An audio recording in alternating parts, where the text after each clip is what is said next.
Reese's peanut butter cups are the greatest, but let me play devil's advocate here. Let's see. So, no, that's a good thing. That's definitely not a problem. Reese's, you did it. You stumped this charming devil. At Capella University, you'll get support from people who care about your success.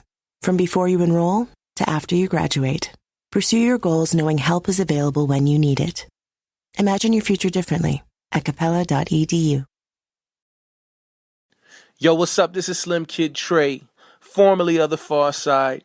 Currently, I reside with the Bizarre Ride. We do that Bizarre Ride live thing, y'all. And right now, we're listening to The Library with Tim Eininkel on rapstation.com. This is how we doing it, bringing that real music. Let's go.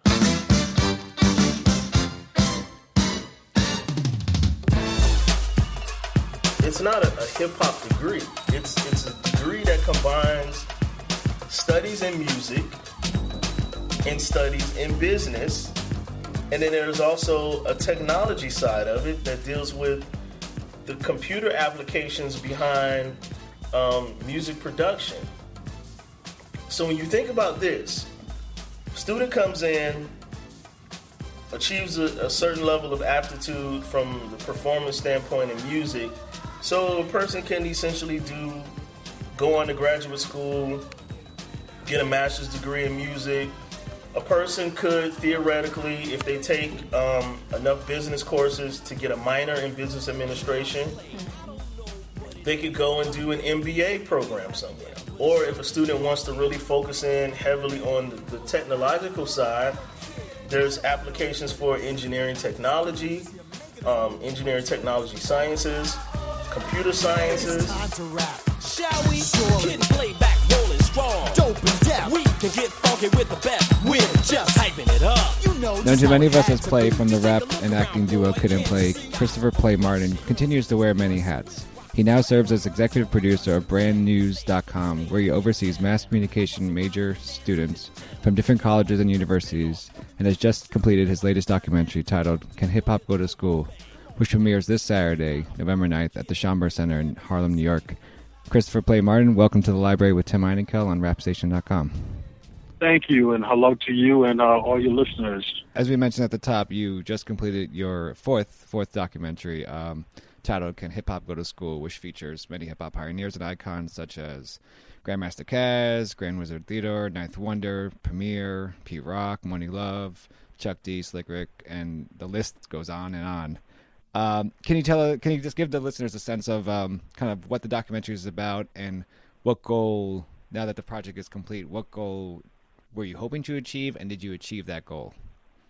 Well, really, it's a freebie. Like CNN and Fox News and MSNBC, they do occasional specials like CNN Presents. So this is Brand News Presents, a Christopher Martin documentary and a video journal. I've been in the higher learning community, educating from Miles College to North Carolina Central University to Florida A&M universities, and spoke at so many colleges of esteem close to over 15 years now. So I was inspired to always have a camera with me, usually a video camera. Everybody knows me, so usually have a video camera with me.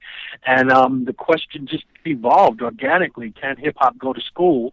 And it was just interesting to hear some of the behind the scenes, or again, what we don't know about a lot of high-profile individuals, about how they feel about school, how they feel about education, and how this played a part in their life. So in my travels, which I do quite a bit, and still performing with my dear friend, the KID, fellow with the high top fade, it put me in positions to have conversations with individuals that most, sometimes can't, or have those kind of intimate kind of conversations. And then at the same time, being able to video presentations, lectures, things I've been involved with as well as regular classes as well. So basically, what I'm doing is asking the audience to join me to look at hip-hop as though it's an actual person. From the preview, it seems like, the trailer, it seems like there's a lot of focus on the old school versus the new school. Can you tell us the listener what's the difference between the old school and today's hip hop. Also, is there lessons that that the documentary shows from the new school, or is it really just kind of focusing more on the old school? Well, I mean, think about it. I'm not trying to say one is better than the other, but let's be honest about it. Dealing with more of the new school than the old school is almost like having a kid teach college. What the old school brings is life lessons. Don't make the same mistake I did. We didn't have, and even those before me, there was no manual, there was no textbook. History books and Bible, everything included, is based off of historical or events and adventures of individuals, and they're sharing with you, the do's and the don'ts. So that's what this is about. So yes, there is some. We have Trey songs in it. We have B.O.B. We have Jim Jones. We have people speaking as well. But it would when you're dealing with your George Washingtons and your Abraham Lincolns in this culture, that's who you want to speak with. It's, to me, I love having the opportunity to sit down with an older head, not just in hip hop, but just in life, period, and just talk to me about what they've done, what they've seen, and what not to do. So, and that's what I normally tell people, even with my class. I might not be able to tell you what to do, but I can show enough to be able to tell you what not to do. So it's not about one being better than the other. It's just who else is a better teacher than someone who has been around a lot longer, DMC from Run DMC talks in one of the clips. He talks about the lack of balance in hip hop today. But see, the problem with hip hop today, it's no balance. Because check this out. You look at the images of hip hop today. Pimp, the pusher, the thug, the gangster, the drug dealer. Those are part of hip hop. Those are parts of hip hop. But also, the dude that works 3 jobs to get the Range Rover. It's hip-hop too. The dudes like you boys and girls here that go to school, that's hip-hop too. Because if you look at the world that we live in, hip-hop is the complete and total expression of the B-boy or B-girl's existence. Just for our listeners, can you kind of expand on what he was saying? And I was curious, is bringing hip-hop back into schools, is that a way of countering or making it more balanced? Well, I mean, when people were asking me the question that, Nas had ignited was, is hip-hop dead? I said, well, I wouldn't say it's dead, but I would say it's on life support. I would say that, it's comatose at the moment because of the repetition.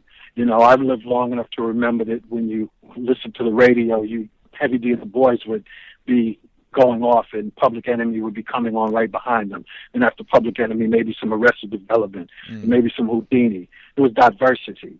There was and that's another word for balance in regards to the fact that there's more to this than just, like even DMC said, you got the drug dealer that's into hip-hop and loves hip-hop, but you have a mechanic and a banker and a doctor, too, that is. Like just the other day, I was with Florida House of Representatives, House Speaker Will Weatherford, and this guy's passion for hip-hop was phenomenal. He's telling me stories about him and his 6 brothers and how much they love hip-hop, and just, wow, So it's like, it's diversity. It's being able to show, and the reason why I was bringing him up is he's a senator. You know what I'm saying? Yeah. It's like, white would have said, you know what I'm saying? But I didn't question his passion. I didn't question his love for it. You know what I'm saying? So it's like there's diversity. It's just not about the drug kid and the relationship with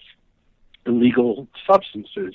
There's other people that are good, as good, in some cases better, that they're florists, you know what I'm saying, or messengers or whatever, you know what I'm saying? So that's the balance in it, that there's more to it than just the side that gets all the attention we go.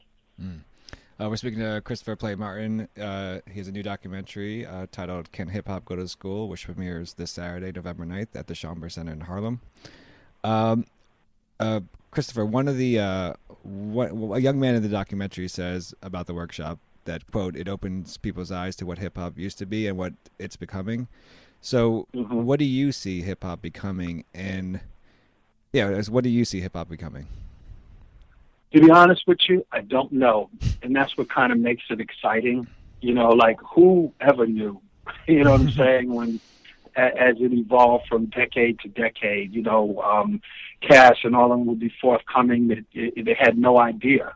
I had no idea. The only reason why I was into hip-hop was because I saw how the women was reacting to it, and I wanted to get with them. And look what that turned into. All I wanted was a single. I didn't want an album. I just wanted a single. I felt if I had a single, I'd be able to do the rest. I could take it from there. I had no idea it was going to turn into everything that it has turned into, and for me to have the position in this. But what it will become, I'm concerned as we travel abroad and influenced by music and things that are happening, in other places, and maybe it's just me, being guilty like parents or older people are, where you're accustomed or you're not really to embrace anything new. But, I liked what was coming from, did come from New York in your, 80s and 90s and all of that. So the whole technical thing and everything, not really my thing. I get it, and there's occasional stuff that gets my attention, but, I like where it was homegrown, With the documentary, Can Hip Hop Go Back to School, which premieres this Saturday, November 9th at the Schomburg Center in Harlem. Besides the premiere, where can